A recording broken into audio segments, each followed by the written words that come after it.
सभी को सलाम, नमस्कार, आदाब, सत श्री अकाल, जय हिंद, जय भारत। मैं भारत देश की बात कर रहा हूँ, मैं भारत मुल्क की बात कर रहा हूँ। किसी ख़ास पर्सन की बात नहीं कर रहा हूँ कि उसकी जय, और किसी ख़ास पर्सन की जय मैं बोल भी नहीं सकता हूँ, ये भी याद रखना। किसी ख़ास पर्सन की जय मैं बोल भी नहीं सकता हूँ,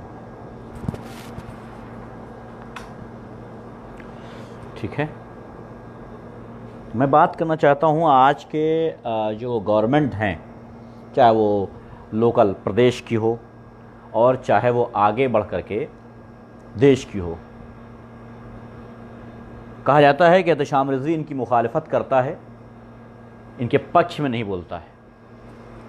मुखालफत करने की वजह साफ़ है, इनके पक्ष में ना बोलने की वजह साफ़ है। वालेकुम सलाम, नमस्कार भाई, बिल्कुल साफ़ है।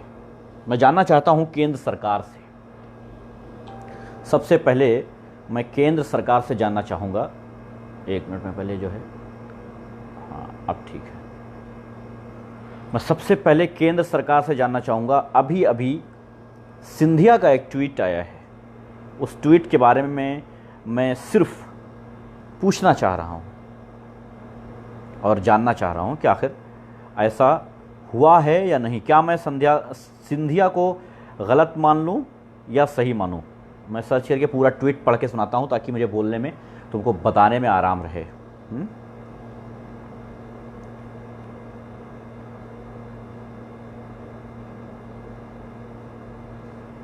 भारतीय जनता पार्टी का जो है ज्योतिरादित्य सिंधिया, उसी की बात कर रहा हूँ मैं। इसने एक ट्वीट किया है, 1 घंटे पहले एक ट्वीट किया है सिंधिया ने, और लिखा है, नतमस्तक हूँ आपके प्रेम, स्नेह और समर्थन के लिए। पूरा ट्वीट पढ़ना, मकसद समझ जाओगे। आज ग्वालियर का यह ऐतिहासिक फूलबाग मैदान साक्षी है, जहाँ पर आपने शिवपुरी, कोलारस, पिछोर से हज़ारों की संख्या में उपस्थित होकर, गौर कीजिएगा, हज़ारों की संख्या में उपस्थित होकर भाजपा की सदस्यता ग्रहण की।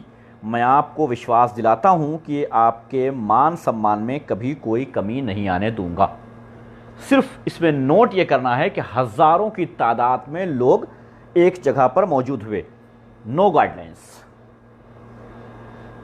सोशल डिस्टेंस नाम का नहीं है, बिल्कुल लोग एक दूसरे से सटे हुए, जैसे रैलियों में बैठते हैं, मीटिंग से बैठते हैं, वैसे बैठे हुए हैं।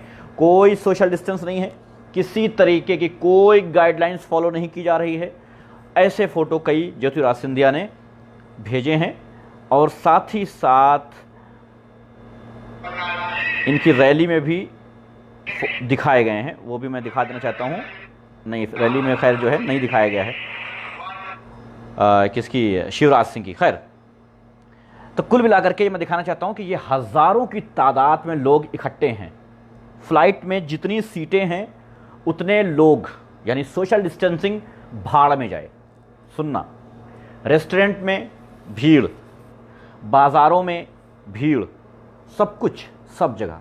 लेकिन जब बात मुसलमानों के किसी बात की आती है, तब, वालेकुम सलाम नबील अली, तब इतनी ज़्यादा प्रॉब्लम में ये सरकारें क्यों दिख जाती हैं, इतनी ज़्यादा सख्त क्यों हो जाती हैं? ये बात तुम लोग अपने जहनों में उतार लेना। हम समझा रहे हैं, हम कहें कुछ और समझ कुछ जाओ, या गौर रखना अपनी बात पे। हम इशारा कर दें, तुम स्टोरी समझ जाओ।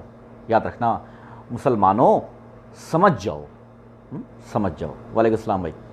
खैर, मुहर्रम में 50 बाई 50 का अगर एक इमाम बारगाह है, या 50 बाई 50 की एक मैदान है, तो उसमें 5 लोगों के बैठने की इजाज़त नहीं दी गई है।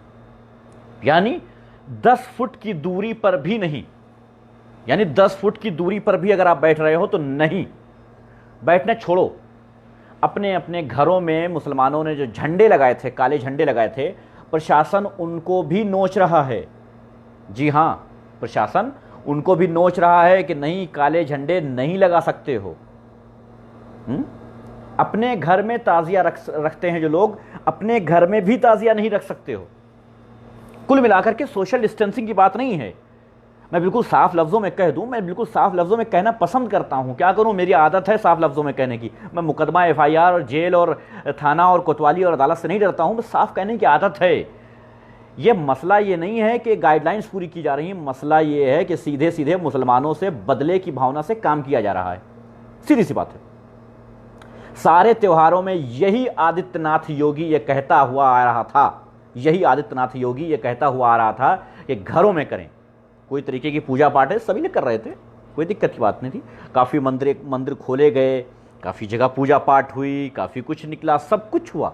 मगर बात जैसे ही मुहर्रम की आ गई, जैसे ही ईद की आ गई, वैसे ही लॉक, कुछ नहीं हो सकता। मुझे याद है कि बकरा ईद के दिन सैटरडे था और उससे एक हफ्ते पहले सैटरडे को घोषित कर दिया गया था सैटरडे और संडे लॉकडाउन। ठीक एक हफ्ता पहले सैटरडे को लॉकडाउन रहा और संडे को रक्षाबंधन में लॉकडाउन खोल दिया गया। बोला गया कि इससे रिलेटेड जो दुकानें होंगी वो खोली जाएंगी, बसें फ्री कर दी गई और खोल दिया गया। सैटरडे को लॉकडाउन था मगर संडे को खोल दिया गया, जबकि सैटरडे और संडे पहले से अनाउंस हो चुका था, लेकिन फिर भी खोल दी गई। सीधे तौर पे मुसलमानों से दुश्मनी करते हुए ये नजर आ रहे हैं भारतीय जनता पार्टी के लोग। सीधी सी बात है।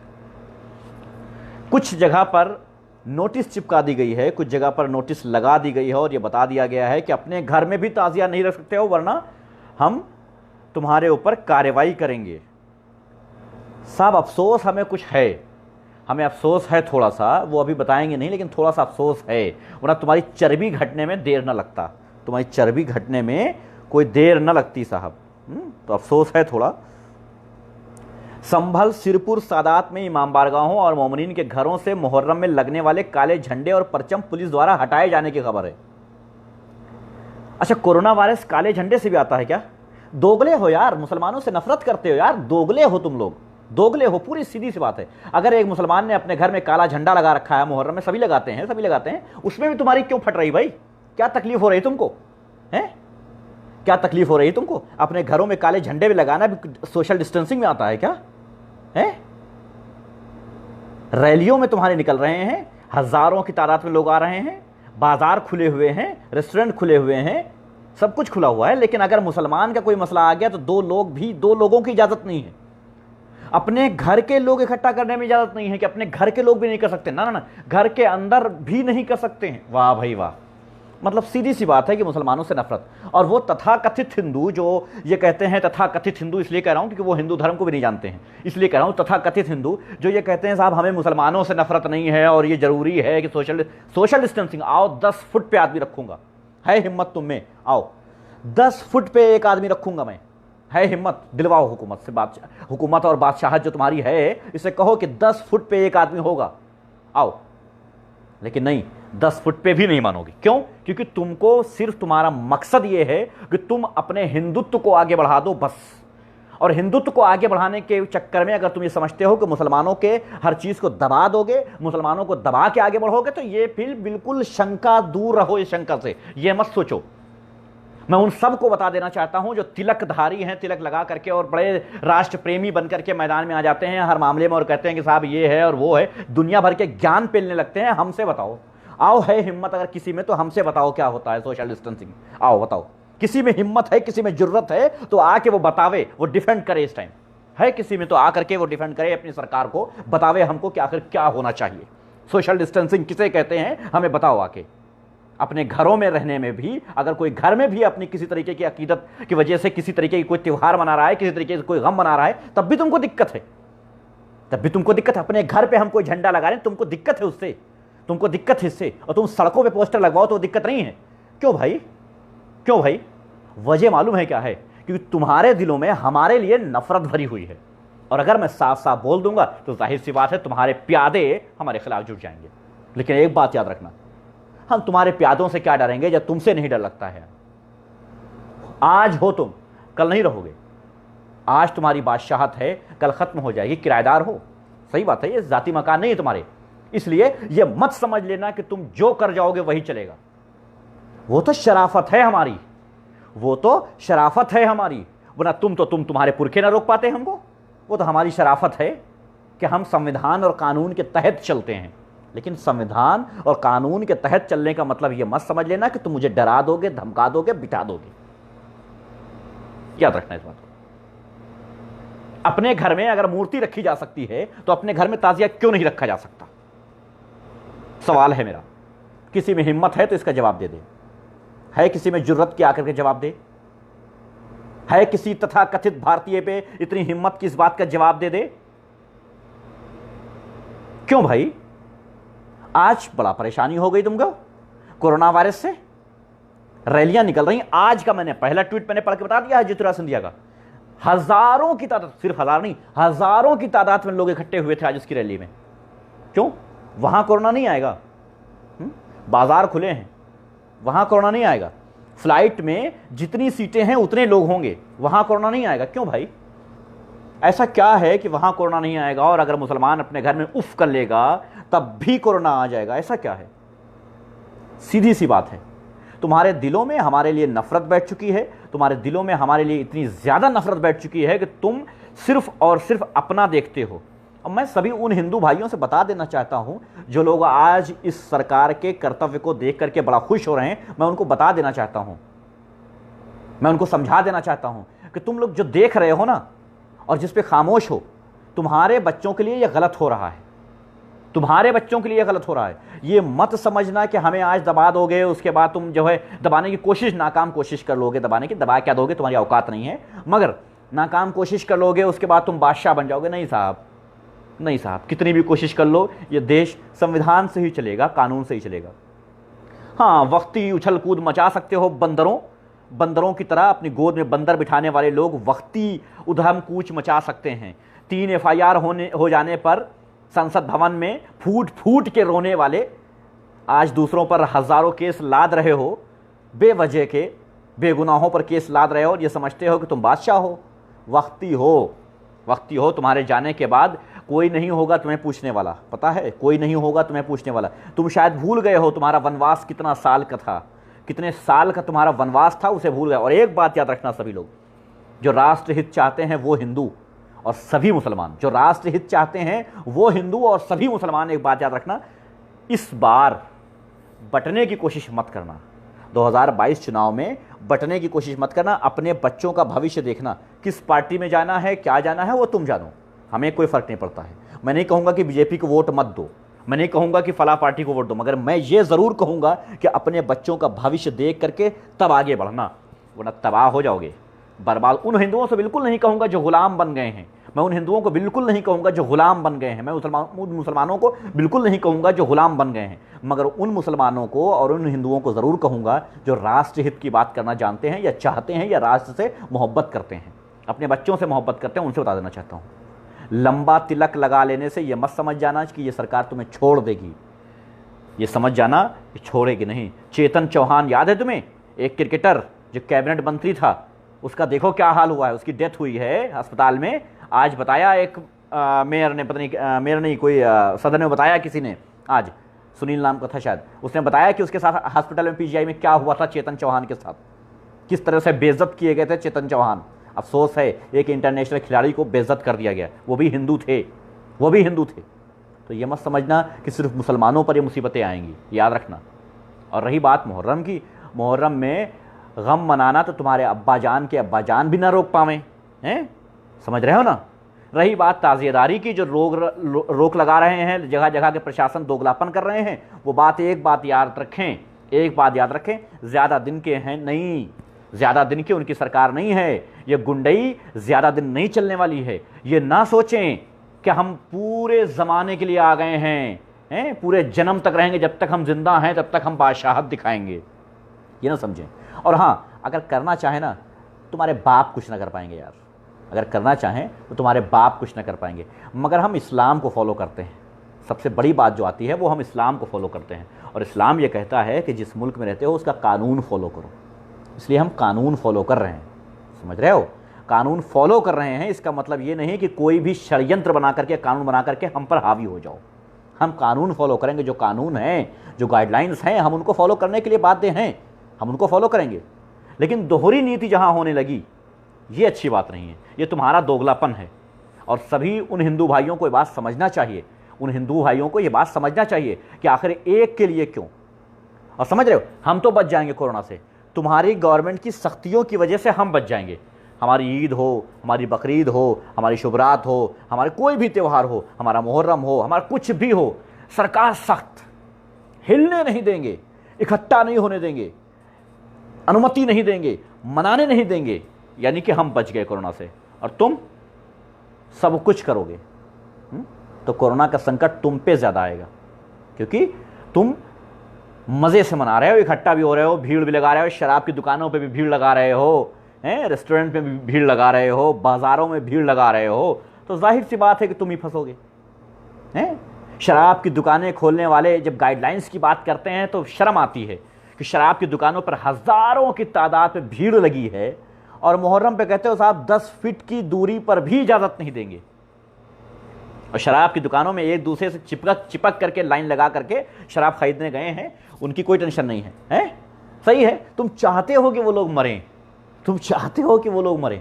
हम तो कहते हैं मुसलमानों की सबसे बड़ी हमदर्द है ये सरकार, मुसलमानों को एक बहुत बड़ी बीमारी से बचा रही है सख्तियां करके, और हिंदुओं को झोंक रही है इस कोरोना में, झोंक रही है इस कोरोना में। जाओ कोरोना हो जाए तुम्हें क्या करना, हमको शराब की दुकानों में भी खड़े हो जाओ, दूसरे त्यौहार है उसमें भी चले, सारी छूटें हैं। हर त्यौहार में ये कहा जाता है कि अपने घरों में, जब से ये लॉकडाउन शुरू हुआ है, कोरोना आया है, अपने घरों में मूर्ति रख सकते हो, अपने घरों में मूर्ति रख सकते हो, सजा सकते हो, अपने घरों में मंदिर सजा सकते हो, कोई दिक्कत नहीं है उसमें, उसमें दिक्कत नहीं है। लेकिन बात जब मुहर्रम की आती है तो मुहर्रम अपने घर में भी नहीं मना सकते हो। वाह वाह रे दोगलेपन, वाह दोगलेपन। दरअसल बात यह है कि तुम्हारा पलड़ा अभी तक किसी से पड़ा नहीं है।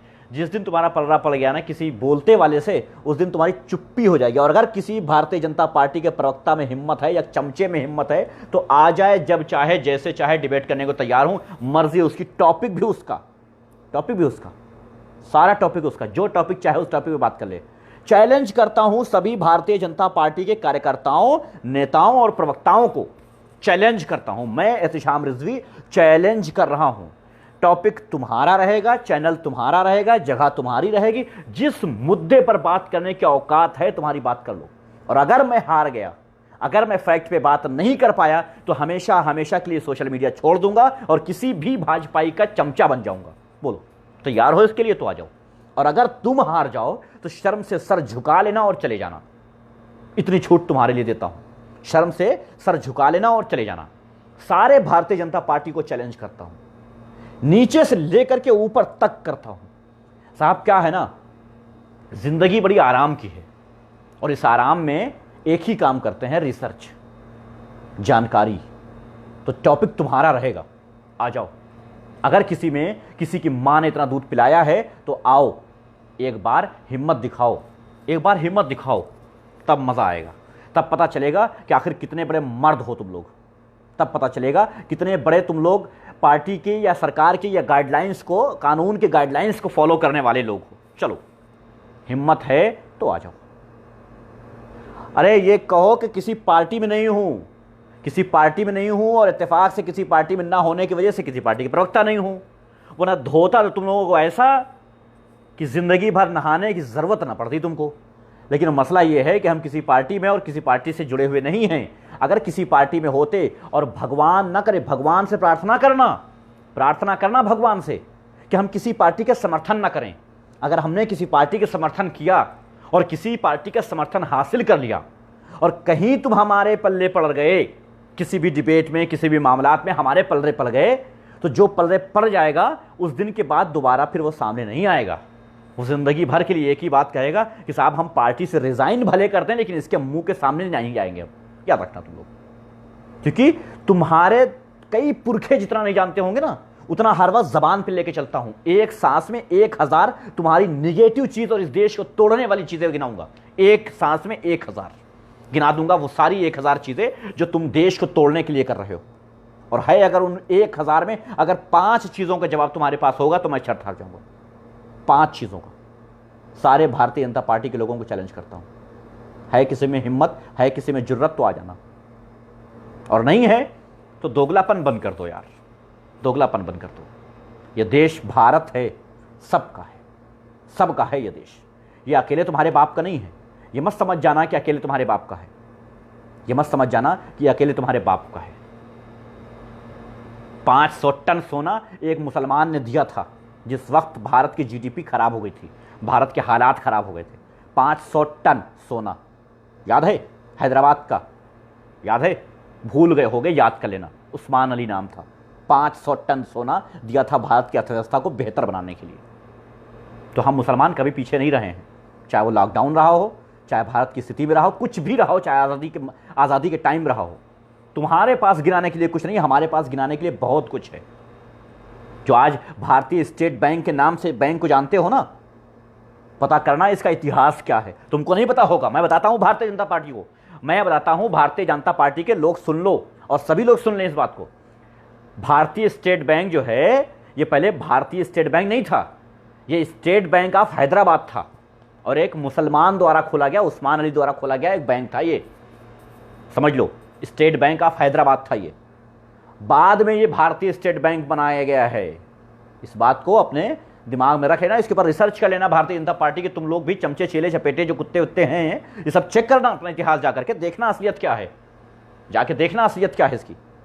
साहब क्या करें, आदत पड़ गई है, आदत पड़ गई है, और उस चीज़ की जानकारी रखने की जो तुम्हारे पुरखे भी ना जानते हो। क्योंकि मुझे पता है कि बगैर जानकारी के तुम लोगों से मज़ा नहीं आएगा। जब जानकारी रखो और तुम्हारे मुंह पे, थोपड़े पे तुम्हारे वो मार दो सवाल, तब तुम चुप हो जाओगे और वहां से निकल जाओगे। अगर है हिम्मत तो जवाब दे दो, किसी के अंदर हिम्मत तो सीधी सी बात है यार। मैं दो ठूक आज फिर कह देता हूं, मैं हमेशा कहता हूं, और इसीलिए मैं बदनाम हूं, और इसीलिए मेरे ऊपर इतने केसेस हैं। इसीलिए राष्ट्रद्रोह का केस सिर्फ इसीलिए लगाया गया है क्योंकि मैं मुंह पे फट से बोल देता हूं। मैं फिर बोल देता हूं कि भारतीय जनता पार्टी जिस नीति और जिस रणनीति के हिसाब से चल रही है, जो देश को तबाही की तरफ ले जा रही है, हिंदू मुसलमान के बीच नफरत घोलने का काम कर रही है, देश को बर्बाद करने का काम कर रही है। भारतीय जनता पार्टी की बातों में अगर जो आज गया, ये समझ लो कि वो देश को तोड़ने का काम 100% कर रहा है। याद रखना, सीधी तौर पे किसी के पास इतना जिगरा है ही नहीं कि आ करके वो डिनाई कर सके इन बातों को कि नहीं साहब ये गलत कर रहा है, दिशा में भी गलत कर रहा है। एक सांस में गिनाऊंगा तुम्हारे 1000 बातें, एक सांस में। उपलब्धियां छोड़ो, मुसलमानों की उपलब्धियां छोड़ दो, उन पे बात करोगे तो कई जन्म बीत जाएंगे तुम्हारे सुनते सुनते। अगर मुसलमानों की उपलब्धियों की बात कर लिया भारत देश में, उसकी तो बात छोड़ दो साहब। भारतीय जनता पार्टी द्वारा किए गए जो कृत्य हैं, जो घटिया कृत्य हैं, उनके सवालों के जवाब नहीं दे पाओगे, सीधी सी बात। और यार सुनने वालों से भी एक अपील करूंगा, थोड़ा आंखें और कान और दिमाग खोल लिया करो। अब दौर वो नहीं है कि सुना और कान से निकाल दिया, अब दौर वो नहीं है कि सुना और कान से उसके बाद निकाल दिया, एक कान से सुना दूसरे कान से निकाल दिया, वो दौर नहीं है। अब थोड़ा समझदारी का दौर है। अब थोड़ा समझो, जानो, परखो। मैं नहीं कहता हूं कि मेरा साथ दो। इतना सब कुछ होने के बाद, राष्ट्रद्रोह का केस और ये वो दुनिया भर लगने के बाद भी मैंने किसी से आज तक एक लाइव बना के मैं कहा भी नहीं कि भाई साहब आइए और मेरी मदद कीजिए, आइए साहब हमारा सपोर्ट कीजिए, आइए साहब हमारा साथ दीजिए। मैंने किसी से नहीं कहा, मैंने किसी से नहीं कहा कि हमारे फेवर में एक पोस्ट डाल दो। मैंने नहीं कहा किसी सोशल एक्टिविस्ट मैंने नहीं कहा कि हमने तुम्हारे लिए आवाज उठाई थी, आज तुम हमारे लिए आवाज उठाओ। हमने नहीं कहा किसी से, और ना ही कहूंगा, मुझे कहने की जरूरत नहीं है। मैं सिर्फ वही करता रहूंगा जो देश के लिए बेहतर है, जो आवाम के लिए बेहतर है, जो देश हित में है, वो कहता रहूंगा। जिस पर भी जुल्म होगा उसके साथ में खड़ा मिलूंगा, चाहे वो हिंदू हो चाहे मुसलमान हो। और जाहिर है कि भारतीय जनता पार्टी में मुसलमान पे जुल्म हो रहा है, जाहिर है, दुनिया जानती है इस बात को, तो जाहिर सी बात है मुसलमानों के साथ हो। अब इसके लिए मुसलमान चाहें तो उन लंगरूटों का साथ दें जो आकर के बड़ी बड़ी बातें करके चले जाते हैं, या मुसलमान चाहें तो अपने खुद ही सोच सकते हैं उनको करना क्या है।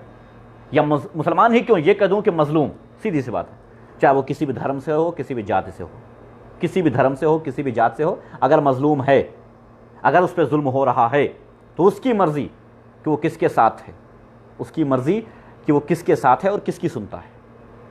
ये नहीं कहूँगा कि साहब मेरी सुनो, उनकी सुनो, या उनकी ना सुनो, या उनकी सुनो या मेरी, कुछ नहीं, ये तुम पर डिपेंड करता है। ये समझदारी तुम्हें दिखानी है, मेरा क्या है। हम तो काला पानी से नहीं डरते हैं, हम तो काला पानी से नहीं डरते हैं। अगर हम जेल भी जाएंगे तो किसी रेप केस में नहीं जाएंगे भारतीय जनता पार्टी द्वारा। जैसे भारतीय जनता पार्टी के लोग जाते हैं रेप केस में, हम रेप केस में नहीं जाएंगे। तो हम तो कालर ऊंची करके ऐसे जाएंगे, ऐसे जाएंगे हम तो साहब। कोई पूछेगा किस केस में आया हो, रेप में, तो कहूंगा नहीं मैं नहीं आया हूं रेप में। तब फिर बिल्कुल इरफान भाई सच है ये, हैं? तो बताओ फिर। मैं तो नहीं डरूंगा जेल जाने से, क्योंकि रेप में नहीं जा रहा हूं मैं ऐसा काम करके नहीं जा रहा हूं कि मुझे आंखें नीचे करके जाना पड़े, बल्कि मैं ऐसा काम करके जाऊंगा कि कॉलर को ऊपर करके कहूंगा कि हमने वो काम किया है उस दौर में किया है जिस दौर में लोग उफ करते डरते थे। उस दौर में मैंने जालिम बादशाह को उसकी असलियत बताई थी। सीधी सी बात, जालिम बादशाह को उसकी असलियत बता करके जेल आया हूं, यह कह दूंगा। तो अब तुम्हारी मर्जी है, जैसा चाहो वैसा कर लो। हम इस जालिम बादशाह के आगे न झुके थे, न झुके हैं और न झुकेंगे। जुल्म एक ना एक दिन खत्म होना ही है, एक ना एक दिन खत्म होना ही है। जितनी देर से इसके खिलाफ बोलोगे उतना ज्यादा आप पर जुल्म होगा, उतनी ज्यादा आपको कुर्बानियां देनी होंगी। अब डिपेंड करता है आप पर। आप चाहो तो बहुत देर से उठाओ आवाज, और चाहो तो बिस्मिल्लाह करो। अब जालिम है, अब जालिम के लिए जितना इंतजार करोगे कि साहब देख लेते हैं शायद सुधर जाए, उतने ही लोग कुर्बान होते जाएंगे। और अगर पहली बार में जुल्म के खिलाफ आवाज उठा दोगे तो दूसरे के नंबर आते आते वो जालिम ही खत्म हो जाएगा और जुल्म करना बंद कर जाएगा। लेकिन उसको पता है कि हम एक एक को घसीटते जाएंगे, एक एक पे जुल्म करते जाएंगे और बाकी के सब खामोश रहेंगे। इस वजह से हुआ है। एक दूसरे को कुर्बान करते जा रहे हो इसी वजह से, और न जाने अभी कितनी कुर्बानियां देनी पड़ेंगी, क्योंकि देर हो चुकी है और अब भी नहीं जगे हो। इस वजह से कुर्बानियां दे रहे हो। मुझे शौक नहीं है कुछ कहने का, मगर याददाश्त को ताज़ा कराता रहता हूं। तबलीगी जमात पे जब सब खामोश थे, जब सबकी खामोशी बंद गई थी, सारी राजनीतिक पार्टियां खामोश थी, जो अल्फाज मैंने कहे थे आज सब कुछ कोर्ट ने कह दिया है। जो अल्फाज मैंने कहे थे सब कुछ कोर्ट ने कह दिया है। सही हो गया मैं, तब भी सही था, अब भी सही हूं और आगे भी सही रहूंगा, क्योंकि हमें किसी जाति किसी धर्म से मतलब नहीं है, किसी पार्टी से ताल्लुक नहीं है। हक है तभी बोलूंगा। जिल्लत की जिंदगी से इज्जत की मौत अच्छी, इमाम हुसैन अलैहिस्सलाम का कौल है।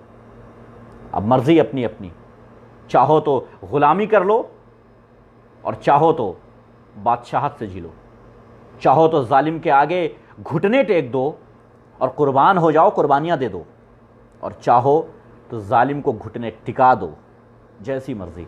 2022 चुनाव बहुत जल्द आने वाला है, देर नहीं लगेगी, 22 आने में देर नहीं है।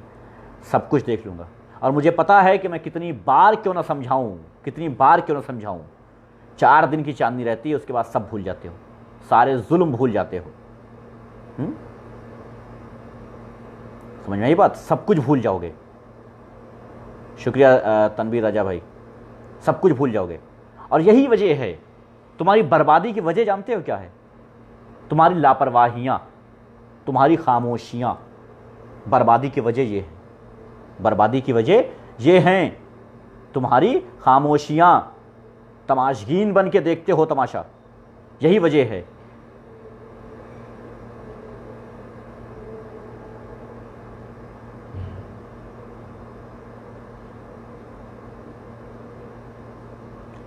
अशोक यादव जी कह रहे हैं कल की बात ना करो, आज की बात करो। आज की ही बात देख लो, कौन सा ऐसा आदमी बाकी है जिस पर जुल्म नहीं हो रहा है आज के दौर में सरकार द्वारा? बोलो, है कोई? जो आम लोग हैं, जो बहुत नॉर्मल लोग हैं, जो सीधे सुबह ऑफिस जाते थे, शाम को घर आते थे, खाते थे, पीते थे, सो जाते थे, सुबह फिर ऑफिस जाते थे, उन पर भी जुल्म हुआ है, उनका भी रोजगार छीन लिया गया है। क्या कहोगे? है कोई बताने वाला? क्यों है कोई कहने वाला कि ऐसा क्यों हुआ है किसी में हिम्मत, किसी में जुर्रत की सवाल कर ले? भाई मुझ में इतनी हिम्मत भी है और मुझ में इतनी जुर्रत भी है, मुझ में इतनी ताकत भी है और मुझ में इतनी सलाहियत भी है। ये इसलिए कह रहा हूं क्योंकि तुम सबकी आंखें खुल जाएं। मैं तो सवाल करता था, करता हूं और करता रहूंगा। राष्ट्रद्रोह जैसे केस लगने के बावजूद मैंने अपने लब खामोश नहीं किए हैं। लोग सुनने के बाद कि मुझ पर राष्ट्रद्रोह लग गया है, सुनने के बाद बात करना बंद कर दिए हैं कि कहीं ऐसा ना हो कि मेरा कांटेक्ट मिल जाए इनसे और मेरे ऊपर भी केस लग जाए। लोग सुनने के बाद चुपके से बैठ गए हैं, गली से निकल गए हैं, कहीं ऐसा ना हो कि एहतिशाम रिजवी के साथ मुझे भी देख लिया जाए और मुझ पर भी केस लग जाएं। लेकिन हम तब भी बोलते थे, अब भी बोल रहे हैं और आगे भी बोलते रहेंगे। समझा रहे हैं, समझ जाओ, अभी बहुत कुछ बाकी है। ऐसा ना हो कि सब कुछ मिट जाए, ऐसा ना हो कि सब कुछ मिट जाए। ध्यान कर लो, ख्याल कर लो, बचा लो अपने को, अपने परिवार को, अपने समाज को, अपने देश को, अपने भविष्य को। स्वार्थी बन जाओ, सिर्फ अपने परिवार के लिए करो, उसके बाद देखो। सिर्फ अपने परिवार के लिए वोट करने के टाइम अपने परिवार को देख लो बस। हमारे बच्चों के लिए स्कूल कौन बनाएगा, हमारे बच्चों के लिए स्कूल कौन बनाएगा, देख लो। हॉस्पिटल कौन बनाएगा, रोज़गार कौन दे सकता है, देख लो, पता चल जाएगा, समझ में आ जाएगा। लेकिन साहब नहीं, ये तो बहुत पहले से कहता आ रहा हूँ, 2011 से कहता आ रहा हूँ, आज तक असर ना पड़ा। अब क्या असर पड़ेगा? 2000 अभी और बर्बादी होगी, अभी और तबाही होगी, अभी इतनी कम है। मैं हमेशा वीडियोज़ में एक परसेंटेज बताता रहता हूँ, आज भी परसेंटेज बता रहा हूँ। जो बेरोज़गारी, जो तबाही, जो मुश्किलात बढ़ी हैं देश में, ये अभी 30% बढ़ी हैं। अभी बहुत बढ़ने बाकी है, अभी बहुत कुछ होना बाकी है, अभी बहुतों को बेरोज़गार होना बाकी है। हर घंटे में एक रेप हो रहा है, आज हर घंटे में एक रेप हो रहा है। अभी बहुत कुछ बाकी है देश में, अभी बहुत कुछ बाकी है। तुम अपनी आंखें ना खोलोगे तो सब कुछ होगा, सब कुछ होगा, सब कुछ होगा वो जो नहीं होना चाहिए। लेकिन क्या करें साहब, तुम लोगों को तो वो मसीहा अच्छा लगता है जो तुम्हारे यहाँ से ना हो, जो बड़ी बड़ी बातें कर लेता हो, हैं, जो कई गनर लेकर के फ़ोटो खिंचा लेता हो और पोस्ट कर सकता हो, वो अच्छा लगता है। बातें समझ नहीं आती तुम लोगों की, बातें नहीं समझ आती तुम्हारी। कोई बात जब कही जाती है उसमें तुम्हारा फ़ायदा क्या है और तुम्हारा नुकसान क्या है, ये भी नहीं समझ में आता तुम्हारी। भाई ये तुम्हारी बदकिस्मती है कि तुमको ये नहीं समझ में आता है कि ये जो बात कही गई है इसमें फ़ायदा किसका है, मेरा है या तुम्हारा है। अगर तुम्हें सब लोगों को ये लगता है कि फ़लाँ साहब बहुत बेहतर हैं, फ़लाँ साहब बहुत बेहतर हैं, फ़लाँ साहब जो कहते हैं वो बेहतर है, तो ठीक है, लगे रहो अपने, इन्जॉय करो, इन्जॉय करो। वो आएंगे, बतियाएंगे, तुमको लूटेंगे और चले जाएंगे। सिलाई सेंटर मैंने खोले हैं, किसी से कहा कि लाओ चंदा दे दो, सिलाई सेंटर खोलना है? नहीं ना। एजुकेशन सिस्टम में जो कुछ अभी तक लॉकडाउन की वजह से थोड़ा सा रुक गया है, लेकिन जितना कुछ हुआ है, किसी से कहा है लाओ चंदा दे दो मुझे? बोलो। एम्बुलेंस जो शुरू की गई, 17 एम्बुलेंस अब तक खुल चुकी हैं। 17 एम्बुलेंस के साथ साथ आज जो है एक भाई का मैसेज भी आ गया उसमें से कि साहब आज एक पेशेंट को हॉस्पिटल पहुंचा भी दिया गया है। आज एक यहाँ पे हक की आवाज़ के नाम से उनकी आईडी है, ये ज़िला बुलंदशहर के हैं, बुलंदशहर के हैं। इन्होंने लिखा, अस्सलाम वालेकुम भाई, अल्लाह ने आपकी दुआ और मेहनत को कबूल कर लिया। मैंने अपने दोस्तों से जब एम्बुलेंस सेवा शुरू करने की बात की, जो आज अभी मैं एक मरीज़ को छोड़ कर आया हूँ, वो भी बिना किसी प्रचार किए हुए। बाकी मर्ज़ी तुम्हारी भाई, मेरा मकसद तो सिर्फ तुम तक वो चीज़ें पहुँचाना है जो शायद तुम्हारे पास मुश्किलात हैं उनकी। बाकी तुम्हारी मर्ज़ी है। तुम तक सही और गलत का फ़ैसला भी बता दूंगा, क्या सही है क्या गलत है ये भी समझा दूंगा कि भाई ये ना करो ये गलत है, ये करो ये सही है। मैं दे सकता हूँ राय। अगर ये चाहो कि हम तुम्हारे घर में आके तुम्हारी हांडी तैयार करके जाएंगे तो वो मुझसे ना हो पाएगा। हांडी तैयार करके हम ना जा पाएंगे, सीधी सी बात। जैसे दिल करे वैसे करो। आज अपने आप को मुसलमान सिर्फ इतना देख ले कि हम कहाँ खड़े हैं, बस। ये बार बार इशारतन हम कुछ कहते हैं, लेकिन तुम लोग शायद ज़्यादा काबिल हो इसलिए नहीं समझ पाते हो, या नहीं समझदार हो इसलिए। शायद मुझ पर यह इल्ज़ाम दिया जाता है कि हम मुसलमानों को ज़्यादा समझाते हैं, मुसलमानों को ज़्यादा बताते हैं, या मुसलमानों का ज़्यादा पक्ष लेते हैं, और मुसलमानों के समझ में नहीं आती ये बात। सबके समझ में आ जाता है। ये मेरे ख़िलाफ़ केस करने वाले ये कह देते हैं कि किसी ख़ास धर्म को या किसी ख़ास मज़हब के लोगों को खुश करने के लिए दूसरे लोगों के ख़िलाफ़ बोलता है। लेकिन तुम्हारे समझ में ये बात नहीं आती कि मैं क्या कह रहा हूँ। तुम्हारे समझ में ये बात नहीं आती है कि मैं क्यों कह रहा हूँ, मैं किसके लिए कह रहा हूँ। पता नहीं कब समझोगे, पता नहीं कब समझोगे और क्या समझोगे। मर्ज़ी तुम्हारी, देख लो, जैसे मुनासिब हो वैसे चलते रहो। हमारा फ़र्ज़ है तुम तक बताना, तुम तक ये समझाना, तुमको ये बता देना कि ये बेहतर है और ये बेहतर नहीं है। बाकी 2022 चुनाव में थोड़ा ज़्यादा एक्टिव रहूँगा। 2022 चुनाव में थोड़ा ज़्यादा एक्टिव रहूँगा, सोशल मीडिया पर नहीं बल्कि आवाम के बीच। 2022 चुनाव में आवाम के बीच एक्टिव रहने का मन बना लिया है। वो इस वजह से क्योंकि राष्ट्र में जो नफ़रतें फैल गई हैं, इन नफ़रतों को ख़त्म करना बहुत इम्पोर्टेंट है। जो हिंदू मुसलमान की भावना फैल गई है, इसको ख़त्म करने के लिए बहुत ज़रूरी है कि मैदान में उतरा जाए। मूड बना लिया है 2022 में, वो सब कुछ, राजनीति कैसे होती है, राजनीति में रणनीति क्या होती है, वो सब कुछ बताऊंगा, वो सब कुछ समझाऊंगा और वो सब कुछ करके दिखाऊंगा। याद रखना, बहुत कुछ सीखा है इस दौर में, बहुत कुछ सीखा है। और मैं सौभाग्यशाली हूँ जो इस दौर में हूँ, जिस दौर में इतने दुश्मन हैं, उस दौर में हूँ क्योंकि मुझे सीखने को मिल रहा है इनसे, और सीख रहा हूँ। उनसे भी सीख रहा हूँ जो सामने दुश्मन खड़े हैं, और उनसे भी सीख रहा हूँ जो पीछे दुश्मन खड़े हैं। सबसे सीख रहा हूँ, जो दोस्त की शक्ल में आते हैं उनसे भी सीख रहा हूँ। और ये सब कुछ सीखना मेरे ही काम आना है, इसलिए कहता हूँ सीखते रहो। माँ की गोद से कब्र की गोद तक सीखते रहो। ये मत सोच लेना कि हम बड़े समझदार हो गए हैं। मैं ये नहीं कहता हूँ कि मैं बहुत बड़ा समझदार हो गया हूँ, बहुत ज़्यादा नॉलेज हो गई, नहीं साहब, ऐसा कुछ नहीं है। माँ की गोद से लेकर के और कब्र की गोद तक हमें सीखना चाहिए। हर दिन कुछ नया सीखना चाहिए। दुश्मन से भी सीख लेना चाहिए। हमने तो दुश्मनों से सीखा इस दौर में, हमने तो इस दौर से दुश्मनों से सीखा इस दौर में। आप लोग पता नहीं कहाँ रहते हैं, टिकटॉक पे रहते हैं, फेसबुक पे रहते हैं, यूट्यूब पे रहते हैं, कहाँ रहते हैं, क्या सर्च करते हैं, क्या देखते हैं जो नहीं सीख पाते हैं। सीख लो मेरे भाई, सीख लो। तबाही ज़्यादा दूर नहीं है, तूफ़ान ज़्यादा दूर नहीं है। इतिहास मत देखो, इतिहास के चक्कर में मत पड़ो, भविष्य के सोचो। इतिहास के चक्कर में मत पड़ो। और इतिहास से अगर देखना है तो इतिहास से ये देखो कि हम कितने ताकतवर थे, तो फिर सोचो कि हमको उतना ताकतवर होना है। ये सोचो, ये मत सोचो साहब थे तो हो जाएंगे, नहीं, मेहनत करनी पड़ेगी इसके लिए, मेहनत कर लो।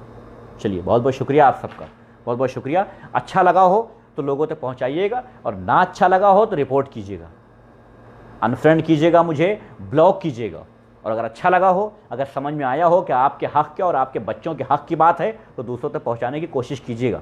कहता नहीं हूँ शेयर के लिए, मैं नहीं कहता हूँ कि मुझे फॉलो कीजिए, किसी भी लाइव वीडियो में मैं नहीं कहा, आज तक कभी नहीं कहा कि मुझे सब्सक्राइब कीजिए, मुझे फॉलो कीजिए, लोगों में शेयर कीजिए, मैं नहीं कहता हूँ। जब अगर आप अपने हिसाब से, अपनी ज़बान से, अपने दिमाग से नहीं सोच सकते हैं, अपनी ज़बान से नहीं बोल सकते हैं, और अपने दिमाग से सोच नहीं सकते हैं कि आपको क्या बेहतर लगता है और क्या बेहतर है, आपके लिए क्या बेहतर है, जब आप नहीं कर सकते हैं तो मुझे कहने की क्या ज़रूरत है।